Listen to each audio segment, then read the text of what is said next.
अस्सलाम वालेकुम जी दोस्तों, कैसे हैं आप? ठीक हैं। ये कबूतर का शौक है जी। एक उस दिन माशाल्लाह से अपना वापस आया, एक ये आया। यस्सू में गया था तो किसी ने छोड़ा तो ये वापस आ गया, रात रह गया था। ये भी, इसकी भी वीडियो मैंने लगाई हुई है। ये भी पकड़ा ही हुआ था तो ये लग गया था अपने पास। ये जो जर्दा रंग है ये हमारा लगा हुआ पीला, और ऊपर ये जामुनी रंग भी हमारा है।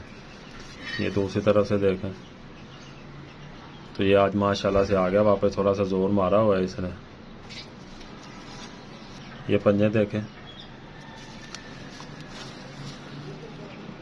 ये कलर है ये भी कलर हमारा लगा हुआ है। ये बगलों में भी हमारा लगा, ये ऊपर हरा किसी ने लगाया अपना, और ये भी हरा किसी ने लगा किससे छोड़ा। तो ये माशाल्लाह से आ गया वापस। ये बताएं जी कैसा कबूतर। ये देखें जी माशाल्लाह से ये कबूतर है।